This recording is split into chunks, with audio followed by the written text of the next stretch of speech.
आज महाशिवरात्रि का पावन दिन है। इस महाशिवरात्रि पर बनने वाला शुभ संयोग इसको और भी खास बनाता है। इसलिए आज कालचक्र में पंडित जी आपको महाशिवरात्रि की वो 6 महा उपाय बता रहे हैं, जिसे करने से महादेव आपकी 10 बड़ी मनोकामनाओं को पूरा करेंगे। चलिए चर्चा को आगे बढ़ाते हुए बात करते हैं आपकी शादी की।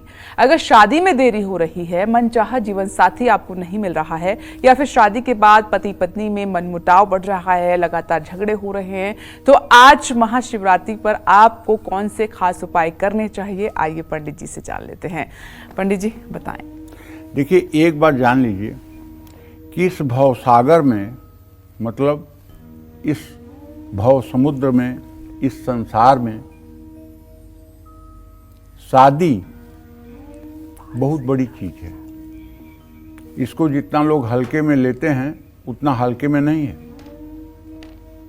जानते हैं, पति पाने के लिए, शिव जी को अपने पति रूप में पाने के लिए मां पार्वती ने 12,000 वर्षों की तपस्या की थी, और वो भी सूखे बेलपत्र खाके और हवा पीकर।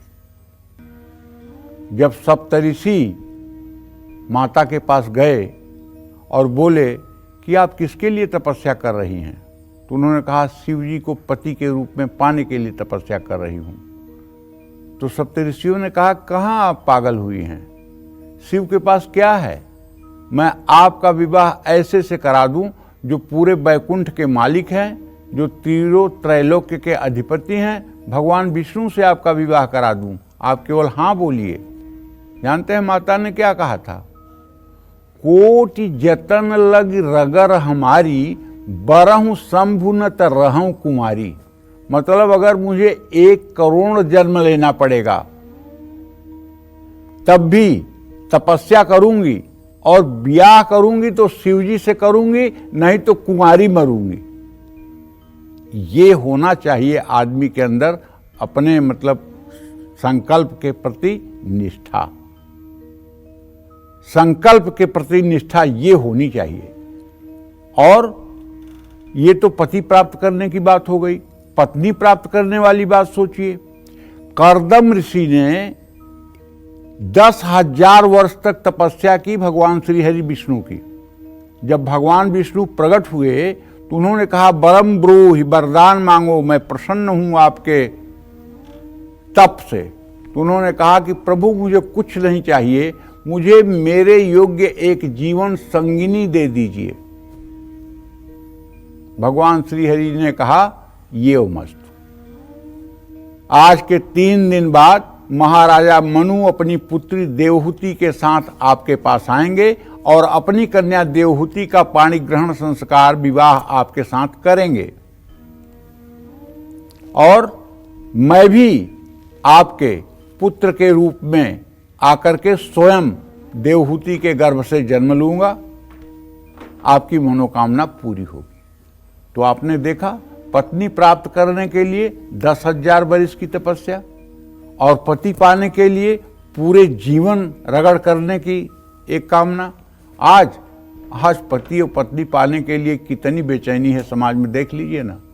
आज तो बस 1 साल 2 साल बाद भी कर रहे हैं, उसके बाद ब्रेक। पति पत्नी एक साथ हैं, 1 साल के बाद अलग। अरे पश्चिमी सभ्यता का अंधा अनुकरण कर रहा है देश। अगर पत्नी और पति के बीच में टकराव हो रहा है तो मैं तो कहता हूं, दोनों में से अगर एक भी शिव भक्त हो जाए, 2 में से एक भी अगर शिवालय जाने लगे, 2 में से एक भी अगर शिव की आराधना में तन्मय हो जाए, तो भगवान भोलेनाथ उसके जीवन साथी की बुद्धि बदल देंगे, कलह को प्यार में परिवर्तित कर देंगे। इसीलिए हमारे यहाँ छोटी बच्चियों को भी कहा जाता है कि सोमवार का व्रत करो और शिव मंदिर जाओ। पुरुषों को भी कहा जाता है कि भगवान शिव की आराधना करो।